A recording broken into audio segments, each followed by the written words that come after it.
What's up, guys? So today we're doing something a little bit different. We're not on a podcast, of course, but with my guy, Jay. If you guys haven't checked out the podcast, please make sure you guys go check that out. But we're gonna be putting together a head gasket on a 2J, right? Yes. We're gonna walk through the steps of how you should properly install it, torque specs, prepping the head and the bolts and hardware prior to putting the head gasket on and putting the head on, right? Yep. So first we're gonna make sure that all the pistons are down from the deck. So as you rotate the engine and you get it ready to accept the cylinder head, you can rotate the crank keyway on a JZ about 9 o'clock or 10 o'clock, which moves all the pistons down from the deck. This way, as you put the cylinder head on the engine and you put the cams in the cylinder head, you don't have to worry about hitting a piston to a valve.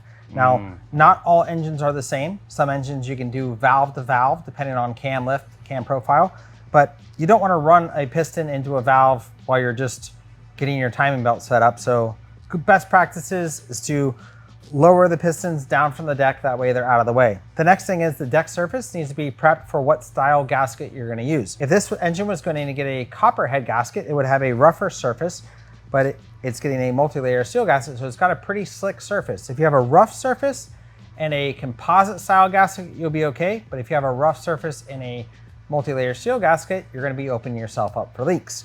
So we've got two dowels in place. They're gonna locate the cylinder head and the gasket during installation. On a 2JZ, using a factory gasket, be mindful that the hole that supplies oil to the cylinder head is on the intake side of the number 6 cylinder. Okay. And your OEM gasket has a small restricted embossed hole that's going to be allowing oil to flow through the gasket into the cylinder head. If you put the head gasket on backwards on any engine, you're gonna have a mess on your hands, so make sure that you're installing the gasket in the correct orientation. I've wiped the deck of the block with some acetone to make sure there's no oil or anything on the deck of the block. So now I can get the cylinder head ready to go on the block, get my hardware prepped up. So let's switch shots and we'll go through some hardware prep. Today we're gonna install ARP's 203-4301. This is a custom age 625 head stud kit. Okay, pretty common.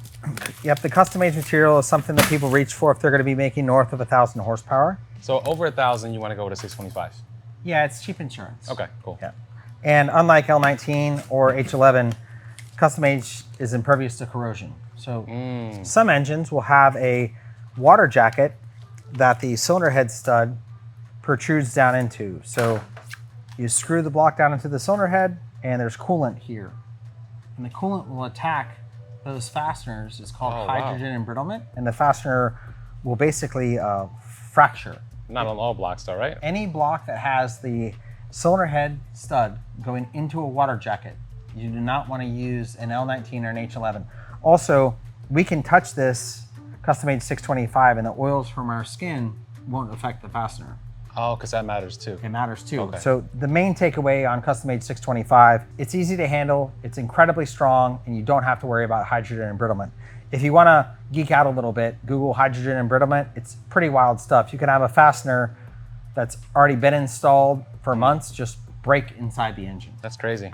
So we are going to unpackage the kit, and if you look through your instructions, because that's what everybody does first. I know I did. Yeah. You're going to find a note, and the note says, "Don't throw the box away." Reason being is on the box, it says packed by an employee number, the date it was packed, the exact weight of the box, and what lot all this hardware originated from. Okay. So if this box was short one washer, it wouldn't make the shipping weight. And at ARP in Ventura, California, there's a simple go, no go scale for every single kit. That way when you order a kit, you know that you're getting all your studs, nuts, washers. So I normally just take a picture of that lot ID and kit number and put it with the file for the engine. As we move through unboxing the fasteners that are all in these little handy plastic tubes to keep the threads from being damaged in shipping, we're going to be taking account of our studs. We're going to be applying ARP's Ultra Torque Lube to the side of the stud that is out of the block, and just some regular motor oil on the threads that are going down into the engine block. Again, some engines have fasteners that go into water jackets. If you're dealing with an engine that the stud goes down to a water jacket, it's best to use ARP's Teflon paste to seal against any coolant leaks, because coolant can creep up the threads of the stud and find its way into places it shouldn't be. But because this is a 2JZ and all the head hardware holes are blind or not going into a coolant passage, we don't have to worry about that. Okay, cool. So next we have washers. These washers are something that is specific to ARP. If you take a look at the washer, see that pattern? Yeah. That pattern is going to keep the washer from rotating as you torque the fastener in place. You're going to make sure that the bottom of the washer and the pad in the cylinder head is clean and dry, because as you tighten the nut on the stud, you want only two things moving. You want the threads between the nut and the stud rotating, and the face of the nut sliding on the face of the washer. If you get the washer turning and the nut turning on top of the washer and the washer turning on the cylinder head, you get what's called a double bearing system, and the torque values will be incorrect.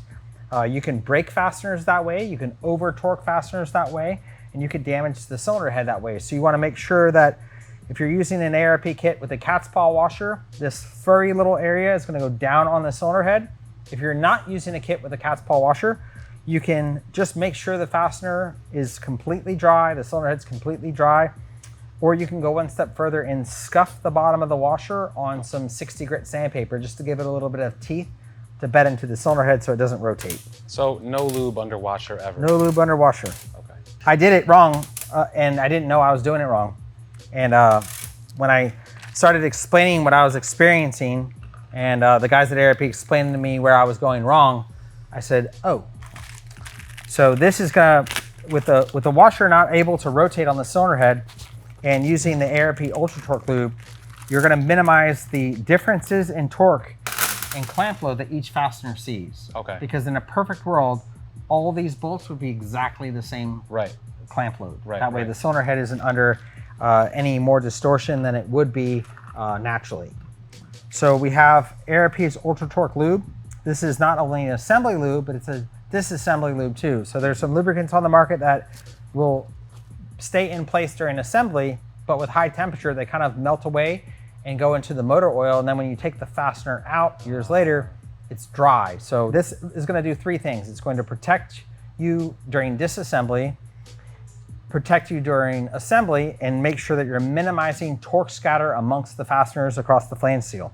Before I open this, I kind of rub it around a little bit because it's got some different viscosity things in it. We kind of mix it all together so it's paste-like. So give that a little squeezing, and then we can start applying it to the threads of the stud that are going to be facing up, or the broached end of the stud. Okay. So the broach is done so you can easily install and remove the stud during service. Question, when you install these, right, are you supposed to tighten them only by hand and then torque after, or do you take the Allen and tighten it all the way down to the bottom? Fancy tool for that. So basically, you know, the threads are at an angle as they go up, right? And what they don't want, and it happens more so on coarse thread fasteners. Like if you have a fastener like this that uses a very coarse thread. Yeah, I've never seen that. Well, that can cause the stud to cock a little bit in some direction as you tighten it in. So what you want is you want the stud to be neutral. That way the fastener is being pulled up evenly. Okay. Old engine blocks. Some of the threads in an old engine block are so cattywampus that when you go to install all the studs in the block tight, the cylinder head actually won't go on the block because all the studs are crooked. Yeah. So you want to install the studs. What I do is I bottom them out and then I back them off about a quarter turn to make sure the fastener is neutral in the block before I torque it down. So you don't want to bottom these out? I don't bottom them out. It kind of seems to say you can do it by hand until you can't go anymore? Or the problem is by hand is like... It's not accurate. Well, what's consistent? You could have Andre the Giant tightening these things up, right? Yeah, that's true. So you want to just spin them down, and you're not trying to tighten the stud into the block. Okay. That's not what you want. You just want to install the stud all the way into the block. Again, I back them off a little bit. That way I know that they're floating amongst the threads evenly. That way when I tighten them down, I know that the stud is going to get pulled up on evenly. Now, if a head lifts for any reason, could it be in this process of the install? Sure. For the head to actually lift. Yeah. So let's say your cylinder head right now, the cylinder head's room temp.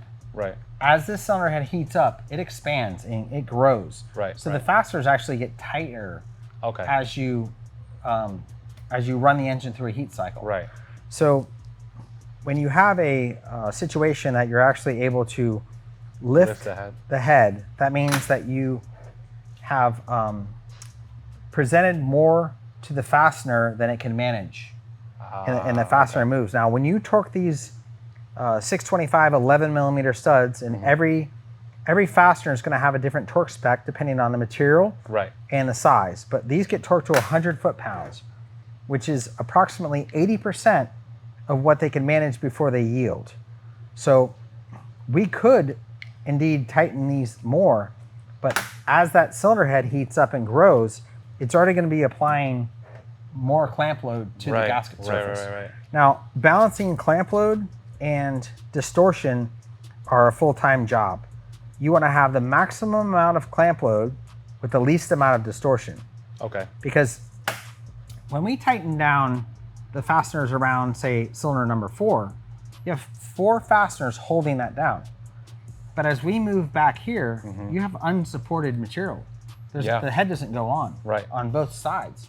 So 1 and 6 are kind of in a different case where they have less support to keep that gasket in place. Ideally, we would only tighten the fastener as much as we needed to store energy in the fastener and not distort or cause any sort of deformation of the parts. Okay. So it's a balancing act.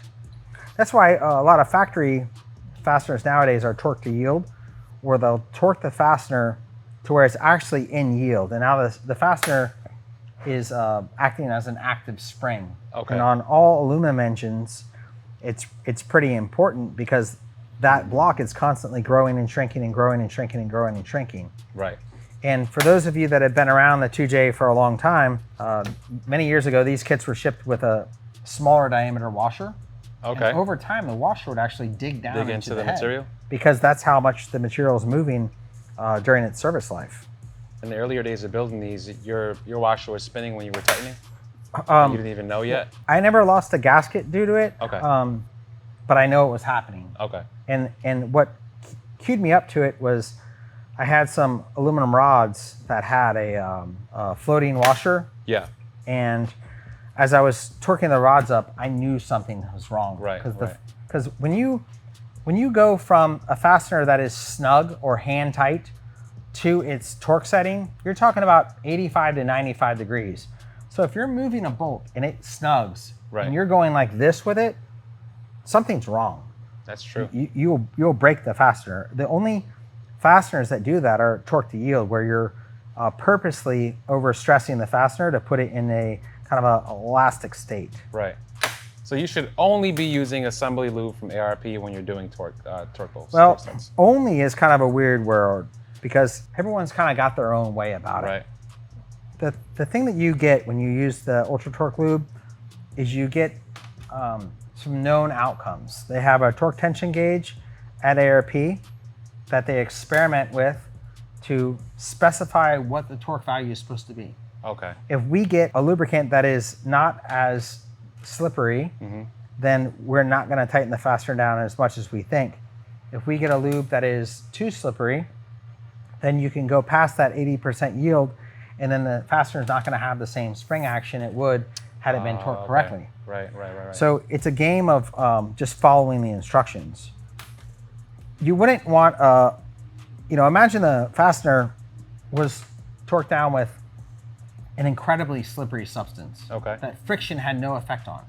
Right. You would tighten the nut down and it would just unwind itself. Yeah. Because there'd be no friction. Right. So the Ultra Torque Lube is not a game of the least amount of friction. It's a game of the right amount of friction to tighten the fastener to the specified clamp load. Because it's hard for me to get my fingers down in the JZ like this, I just put the nuts on the studs right to the top, and then I'll use the Allen wrench of the broach to install them once I put the head on. When you're running the solid buckets, obviously they're lashed from at that machine shop. Right? Yep, but the lash, you got to be careful. If you bench lash it, we like to see these about 2 thousandths bigger on the ends of the head.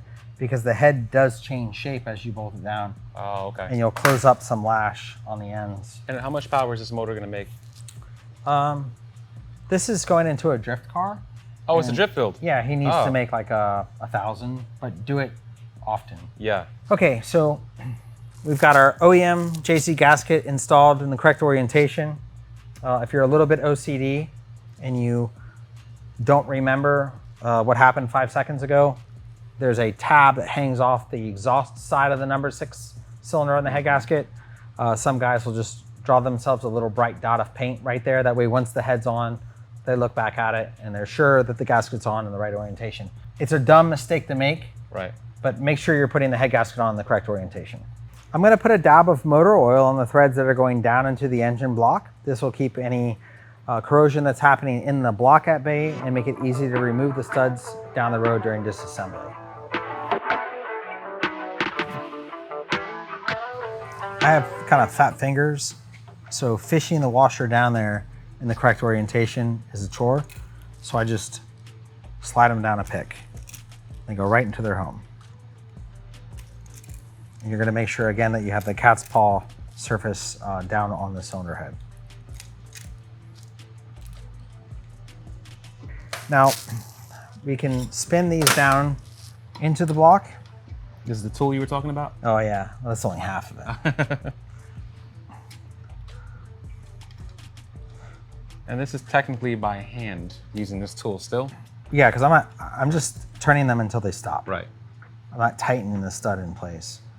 Again, older engines with coarse threads, the stud moves a lot. Okay. So, you know, this is something that's left over, you know, as you read through your instructions, ARP may have you working on a modern engine or may have you working on something that was cast when your grandfather was born. Yeah. So you, it's just a bit of generalities. But the point is you don't tighten the stud into the block. Right. Okay, so then you have this little handy dandy tool, which I can, again, you have the stud tight in the block. Okay. So there's tight, I back it off, then I tighten my nut. Now the stud's not gonna move. So tighten the stud, I back it off, set the nut, go to the next one. And this is specifically for this? Yeah, this tool is designed for this. Now different engines, going back to a coarse thread, the stud will change location a lot. Right. So this is just a way that we can ensure that the stud is neutral right now. Right. And then we tighten the nut, the stud's not gonna move now. Okay. So it's just an installation tool.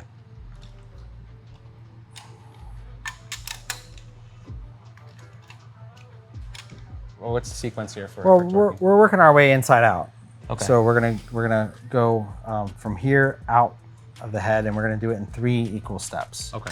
So this fastener kit, 8740 kit, is gonna go to 80 foot-pounds. Okay. This is gonna go to 100 foot-pounds. And the custom-made 625 offers around 37% more clamp load than the 8740 material. Now, when ARP does their manufacturing, there's multiple grades of 8740. They only manufacture out of the top 2 grades, so it's seamless, defect-free 8740. It's not just 8740 random stuff. It's above aircraft grade material to make their fasteners with. Whatever he said. Yeah. Better ingredients, better pizza. So now you're about to torque. Yep. Why don't you just do one continuous pull to the target spec? Because you're working this non-solid piece Okay. into another non-solid piece.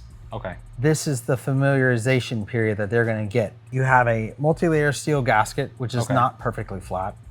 Okay, okay. And then you have a cylinder head that was machined flat and a block that was machined flat, but there's water passages on both parts. Right. It's not a solid part.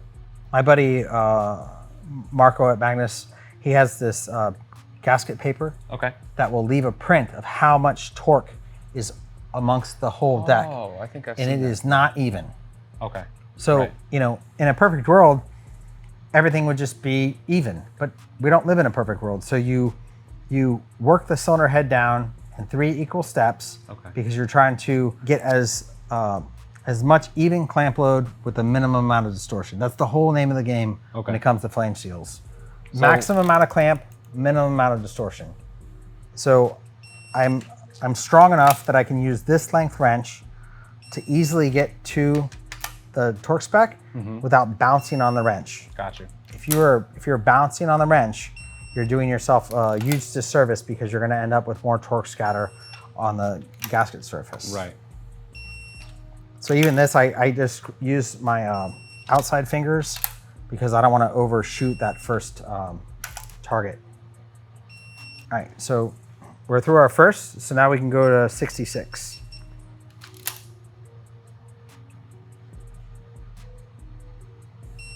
Oof. Now, if there's ever an instance where you happen to miss one, Stop. Loosen the gasket up and redo it. No harm. okay. If you are doing this at home, there's distractions. There's a kid running out. Your wife's yelling at you. Yeah. Forgot to pay something. Whatever's going on in your mind. Just do one at a time and mark it with a Sharpie. You know. True. What I do is I count to 14. That's what I'm doing in my head right now. Ah, okay. So that's my little Smart. cheat. Now this one will go to 100. Looks a little old school, huh? It is. It is. I check them once a year, and both of these wrenches have been with me since I was in my 20s. They're Snap-on, and I like they're that good. one. I like the one that clicks. Yeah.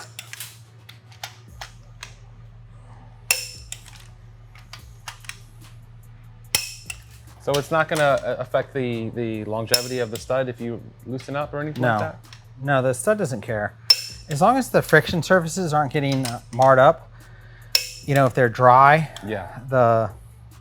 if you start to ball material up on a washer or ball material up on a nut, you should replace that fastener. Okay. But this is super straightforward. And one of the things that happened when they were designing that Ultra Torque lube is there's a certain amount of finite polishing that happens on the threads of the nut and the threads of the stud as it's installed. They had some savvy engine builders who would call ARP and they say, hey, about the 4th time I run the fastener, it feels different.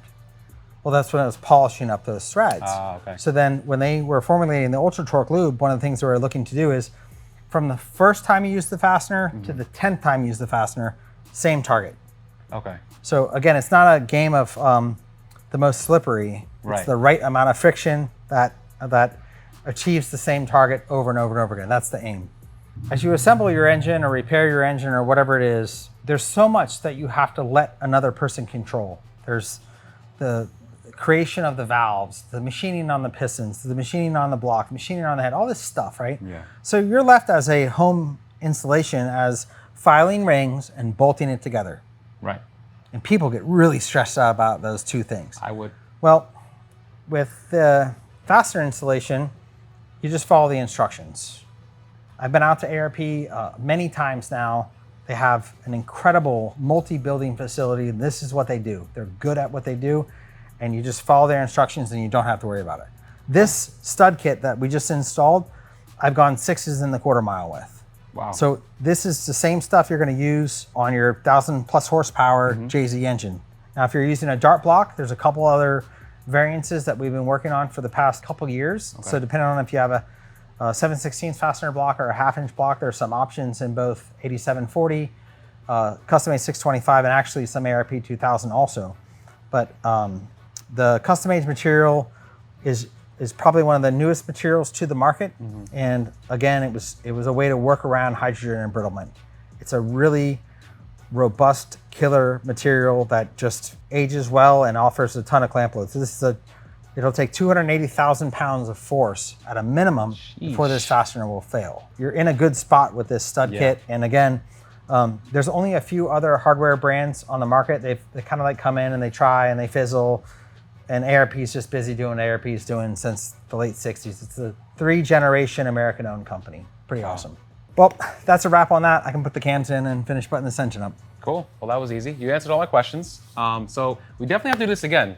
Let us know down below in the comments if you guys think we should continue this. I'm not far from you. I'm about an hour and some change, so I would easily take the drive over here to make some more magic happen over here. That's yeah, sure. I'm game. Any questions you'd like to see answered, if you can put a hit list together, we'd be happy to work through them. Cool. Well, there you guys have it. Make sure you guys go head over to RS Garage if you guys want to see Jay build some more iconic 2J engines and also other stuff too, right? There's an LSX I got to work on pretty soon. Some LS stuff for you domestic guys. Appreciate you guys watching. Make sure you guys hit that like button. Also subscribe. Catch you guys on the next one. Peace. Thanks.